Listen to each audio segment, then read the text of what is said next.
We are now in Swannington. He became very depressed and for a while even lost his sight. From a young age, he was of a serious religious disposition.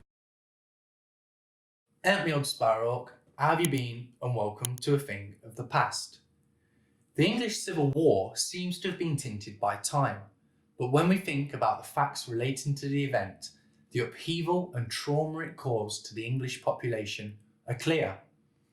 Not only were more men killed proportionately than those in the First World War, but in a time when it was widely accepted that the king was appointed by God, the execution of Charles I meant that essentially God had been killed.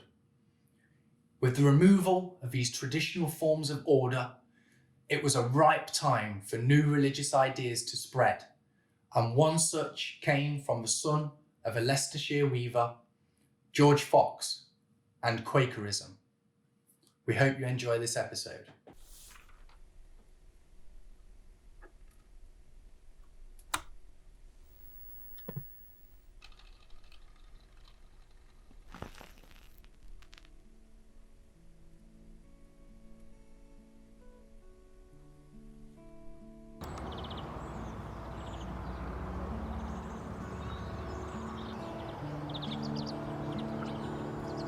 Here in Fenny Drayton, in the summer of 1642, George Fox was born to a successful weaver and the local church warden.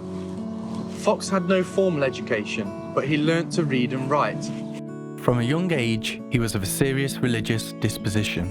As he grew older, George Fox's relatives looked to turn him into a priest. However, he was apprenticed to the local shoemaker and grazier, George G, of nearby Manchester. Fox enjoyed the life of a shepherd. It went well with his views of simplicity and that anybody could feel the word of God. He felt it was not necessary to have a university education, and if they felt the spirit, then people should go forth and preach it. Fox was driven by an inner voice or inner light to break away from the social hierarchy of the established church, particularly the drunkenness of priests, the exacting of tithes, and the contradictions of the steeple houses. Fox called churches steeple houses to break away from the spiritual connection of the word church. In 1643, Fox set off travelling around Britain. He met with priests and with Protestants. He had hoped to find a spiritual connection among the dissenters. However, he wrote, "As I'd forsaken the priests, I too left for separate preachers, and those esteemed the most experienced people, as I saw none amongst them who spoke to my condition." In 1647, Fox began to preach publicly in marketplaces, fields, at meetings of various kinds, and sometimes even in steeple houses after the service. He began to gain followers, and they started the Lamb's War against the forms of hierarchy that Fox so despised. They were not always welcome though, and sometimes villagers would whip and beat them to drive them away. Due to the relative wealth of Fox's father, he was able to travel the country preaching a lot more than some of the Barton Baptists, who were often confined to their workshops. Despite this, he was arrested several times in this area, including Leicester, Derby and Nottingham. The first was in Nottingham in 1649, and then in Derby in 1650. It was at Derby that a judge mocked Fox's exhortation to tremble at the word of the Lord, calling him and his followers Quakers. Whilst imprisoned at Derby, he refused to fight against the return of the monarchy, and his sentence was doubled. The refusal to swear oaths or take up arms were important in his preaching. The Quakers did not take oaths, which meant they could be prosecuted under laws relating to pledging allegiance, and this also made testifying in court problematic. In a letter of 1652, he urged his followers not to use carnal weapons, but spiritual weapons, saying, "Let the waves, the power of nations, break over your heads." After 1653, due to the Civil War, there was no longer the Church of England. With this, the Quakers expanded rapidly north, linking lots of smaller sects into their community. We are now in Swannington, another place with ties to the expanding of the Quaker movement.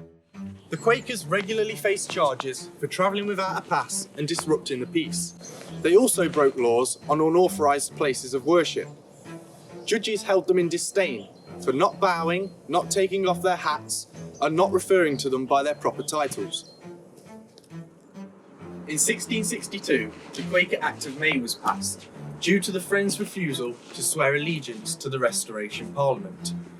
A string of persecution broke out, with over 4,000 being arrested. It was here, in Swannington, that George Fox himself would be arrested, and we're going to find the road that it took place on right now.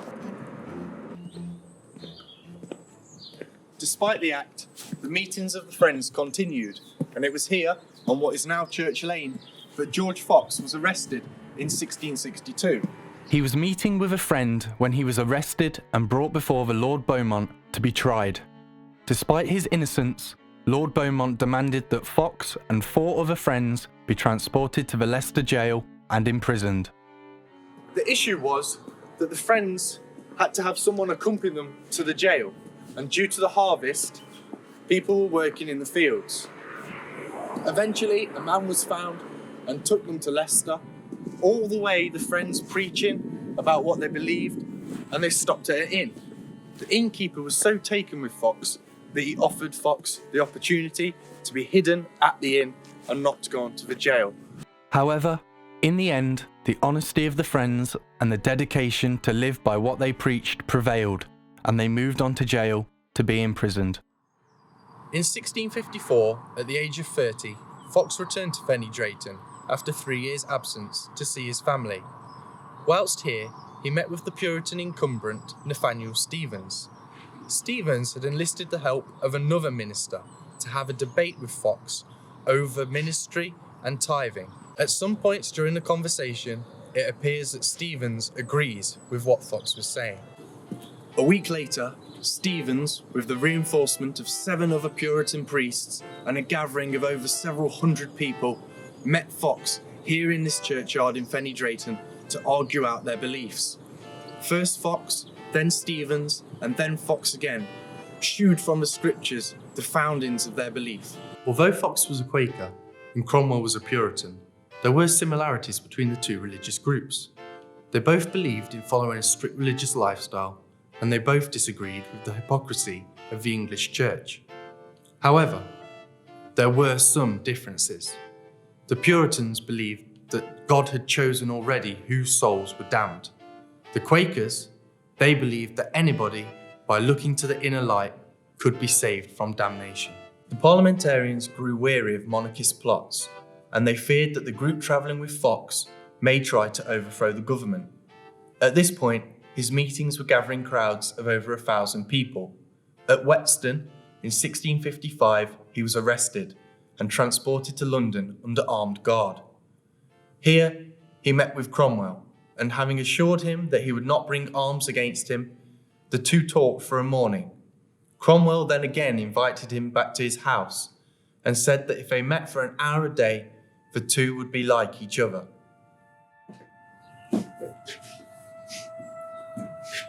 George married Margaret Fell at a Bristol Quaker meeting in 1669.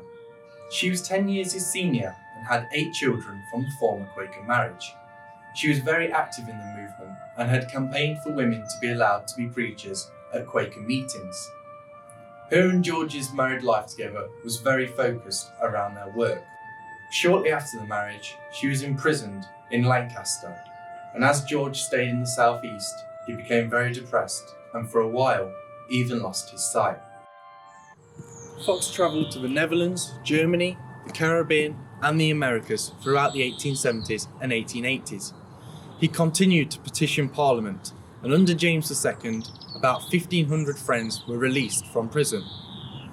Under the Act of Toleration of 1689, the uniformity laws were done away with, and finally, the Quakers could practice their religious freedom and meet whenever required. 2 days after preaching at his local Quaker meeting house, George Fox passed away on the 13th of January 1690. 3 days later, he was interred at the local Quaker burial ground. Today, there are over 300,000 Quakers across the globe. The determination of Fox to withstand persecution and defend his beliefs, even in the face of imprisonment, speaks to the courage one must have had to not only practice his beliefs, but to preach them publicly to others and defy the laws of the land. Fox's legacy did not die with him, and the 300,000 members of the modern-day Quaker movement speak to that, meaning George Fox and the Quakers are not just a thing of the past.